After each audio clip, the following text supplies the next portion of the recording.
What's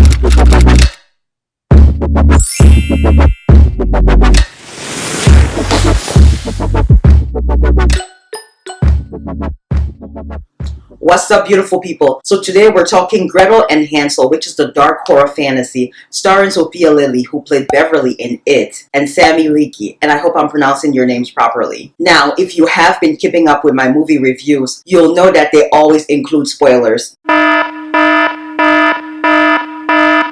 And this one is no different, so proceed with caution. Now, I walked into this movie with somewhat of a high expectation because A, the trailer always gets me, and B, this story is and has always been one of my favorite childhood scary stories, with lessons such as beware of strangers, especially taking food from them. If something appears to be too good to be true, then it probably is, and always keeping your wits about you. These are all themes which are prevalent throughout the movie. First off, the fact that the movie is called Gretel and Hansel and not Hansel and Gretel is a big clue that there might be a twist to this age-old tale. And in fact, if you pay close attention to the trailer, it even reads, and I quote, "The story you know hides a secret." Now, if that isn't a giveaway, I don't know what is. So the movie starts off just like any other fairy tale, or in this case, grim tale or fable, being narrated by whom I later discover seems to be the villain of this movie, the witch, Hulda. From then on, the story is told from Gretel's point of view. The movie seems straightforward at first blush, but after getting out of the movie and mulling things over for a little bit, I realized that the movie wasn't as straightforward as it appeared. So I had to go see it again, paying very close attention not just to the characters and what they were saying, but also to the surroundings. There were parts of the movie in which the camera lingered on one thing, and I've come to realize that when that happens, that thing or things are usually significant to the story. Exhibit A, the symmetry in the movie. The camera lingered on things that were symmetrical, triangular in particular. Very appropriate since pentagrams, which are made out of triangles, are associated with witches and magic.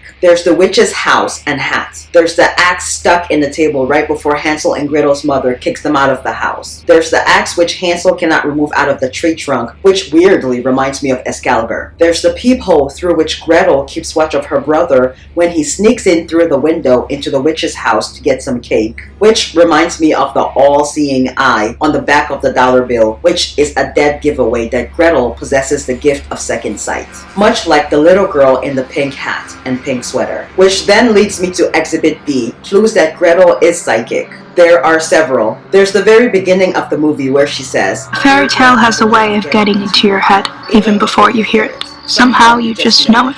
Then there's the part in the forest where she tells Hansel that she doesn't have to see things to know that they are there. And then there's the witch Hulda telling Gretel that a convent is hardly the place for a girl with action in her bones. She's not, of course, referring to Gretel's fertility, but her gift. Other things I noticed upon viewing the movie the second time around was the fact that at the beginning of the movie, the mother of the evil child was never shown. Just a hand with a black ring on the middle finger. It isn't until the climax of the movie that the identity of the person with the black ring is revealed to be none other than Hulda, the witch. Most of the dialogue in the movie has a hidden meaning, which I think is quite brilliant. In the end of the movie, the message is that regardless of the cards you've been dealt, in Gretel's case, her power, she still has a choice to either take the dark path and be like Hulda and the little girl with the pink hat, or harness that power for good, which is what she did. And the symbolism for that were the brightly colored leaves that grew back on the trees, which were previously bare, and the freeing of the trap souls, which the evil child in the pink hat seemed to be guarding every night.